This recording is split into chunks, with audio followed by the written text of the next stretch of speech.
characterized by challenges with social skills, repetitive behaviors, speech and nonverbal communication, as well as by unique strengths and differences, okay?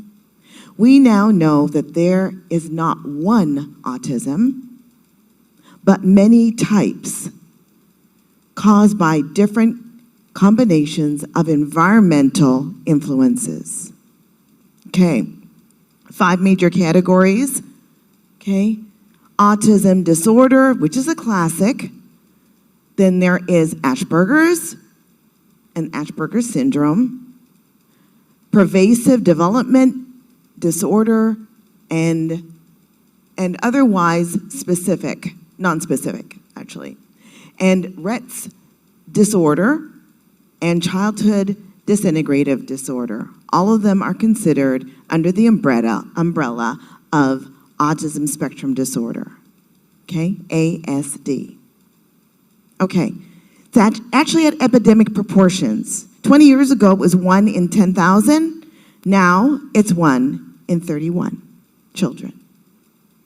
Something's going on. It's not just something that's going on with,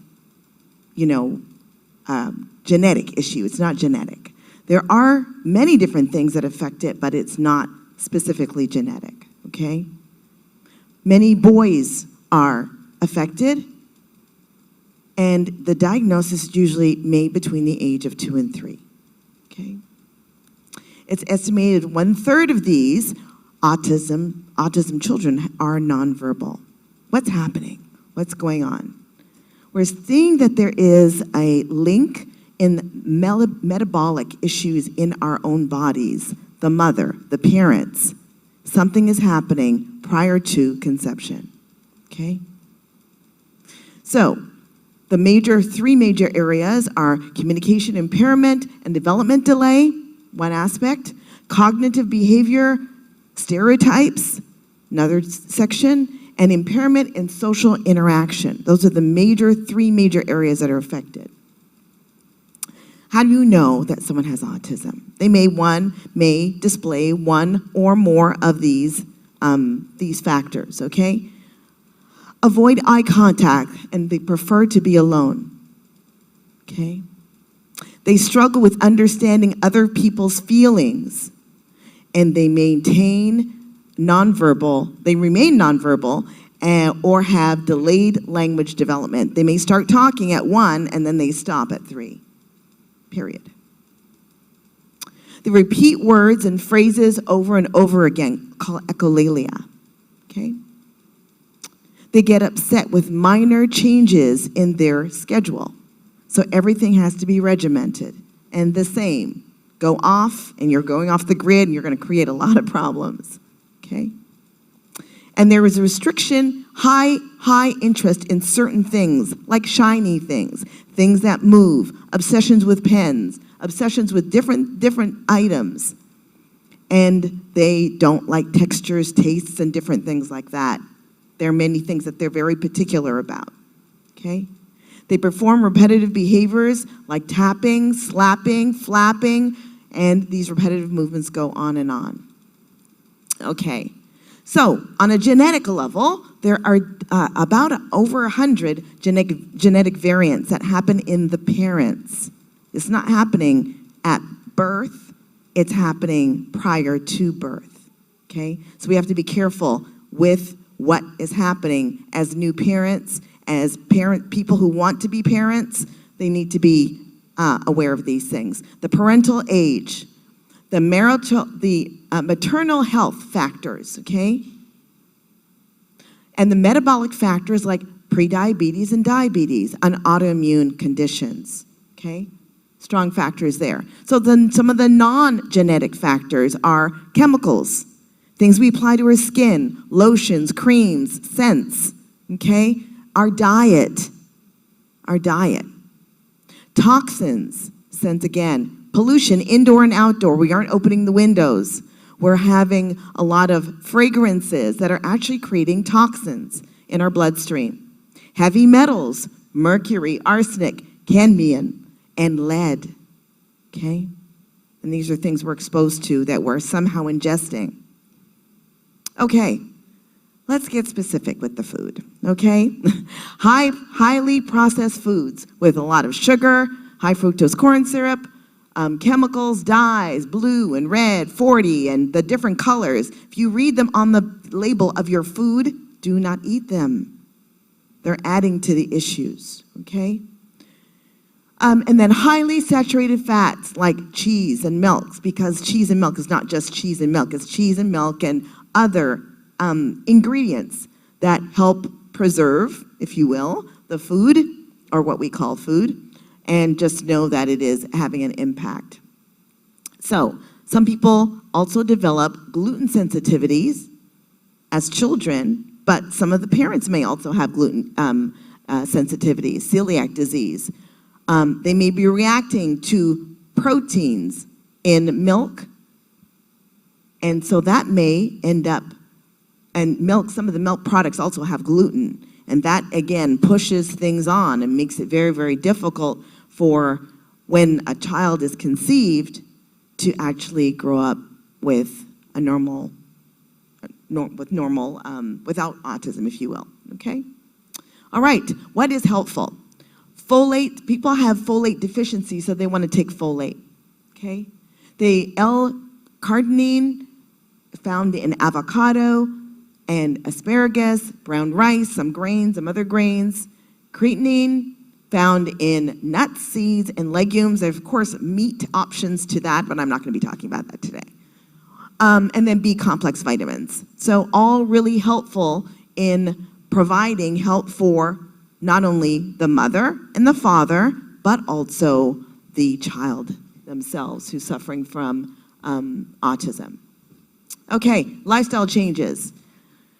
We need to start as early as possible. If there is a child in your family who does have autism, know that you want to introduce them to foods as quickly as possible. Again, keeping in mind that textures and tastes are really not what they want to do. So you want to provide as much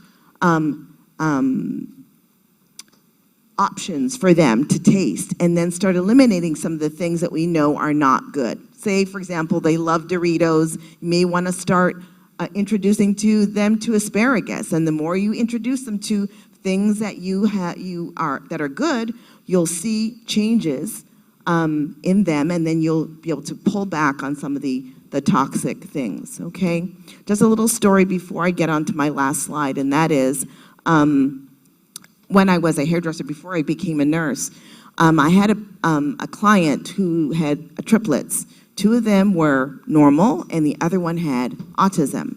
She kept her child away from all sugar, all gluten, and he was able to look at me, he was able to engage with me, conversations, and that was maybe 15 years ago. I can imagine what he is like now.